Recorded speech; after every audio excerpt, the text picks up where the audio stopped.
Qurban müəllim, ilk olaraq təşəkkür edirik bu nəticə üçün, bu fantastik Çempionlar Liqasında yaşadığımız hisslər üçün və ilk olaraq təbii ki, oyunla bağlı fikirləriniz, oyunun əvvəli bir qədər bizi həyəcanlandırdı və mətbuat konferansında da demişdiniz ki, ardıcılıq buraxılan qollar bizi sanki boks dili ilə desək nakauta saldı, amma bu dəfə nakaut yaşanmadı. Yəni komanda ikinci hissədə fasilədə nə baş verdisə, siz oyuncularınıza nə dedinizsə, oyunun gedişatı dəyişdi. Düzdür, məğlub olduq, amma tam fərqli Qarabağ gördük ilk oyunla müqayisədə. Bununla bağlı ilk olaraq fikirləriniz. İlk öncə mən də hər birinizə təşəkkür edirəm və öz azərkeşlərimizə, xalqımıza təşəkkür edirəm. Bu Çempionlar Liqası turnirində son hakim bizlərlə oldular. Həm yaxşı oyunlarımız oldu, həm demək olar ki, çox da xoş olmayan nəticələrimiz oldu. Amma hər bir halda futbolçuların sona kimi yaxşı bir mübarizə apardılar. Çox böyük təcrübə topladılar. Başda mən olmaqla, başda rəhbərlik olmaqla. Və təşəkkür edirəm hər birinə. Və bugünkü oyunda bəli, istəməzdik belə başlanğıc olsun, amma sanki buna biraz hazırlaşmışdıq. Çünki biz Bakıdakı oyundan bu komandanın həm oyun stilini, həm onların baskısını, presingini görmüşdük, canlı olaraq görmüşdük və bugün də biz bunu öz doğma meydanlarında bunu gözləyirdik və elə də oldu, amma yenə biraz necə deyim, bir bəsit qollar buraxdıq, ucuz qollar buraxdıq. Buna baxmayaraq futbolçular düzdür, ilk hissədə özlərini ələ ala bildilər və ikinci hissə daha inamlı olmaq əlbəttə ki, tapşırdıq. Zaten bunu hər dəfə deyirik. Amma məncə bu Bakıdakı məğlubiyyətin təcrübəsi idi ki, daha da sona kimi oyun nizam-intizamını qoruyub saxlaya bildilər.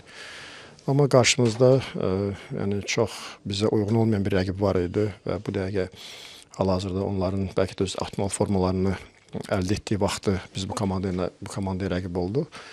Amma belə yəni futbolçuların sona kimi mübarizədən qorxmamasına sevindim və onları oyundan sonra da hələ görüşməmişəm. Onları təbrik eləyəcəm, təşəkkür eləyəcəm. Və belə sağ olsun hər biri ən azından bu uzun yolu və bu cür böyük oyunları bir yerdə bugünə kimi gəlib çıxdıq və bugün bizim missiyamız bitdi və inşallah biraz vaxt lazımdır özümüzə gəlməyə. İnşallah çalışırıq ki, yaxın bir vaxtda komandanı tam ələ alıb və qarşıdakı günlərə, qarşıdakı oyunlara hazırlaşmağa. Qurban müəllim, bildirdiniz ki, missiyanız bitdi. Söhbət cari mövsümdən gedir. Artıq 17-18 ildir Qarabağdasınız və bəlkə də ən böyük missiyanızı yerinə yetirdiniz. Və çempionat fərqi, özünüz dəfələrlə getmişsiniz, futbolçuları heyətdə saxlamağın çətinliyi, digər tərəfdən artıq rəqiblər bəlkə də əvvəl bizə daha yuxarıdan aşağı baxırdılar, amma Qarabağın indi öz nəticələrinə görə daha fərqli yanaşırlar bəlkə Qarabağa.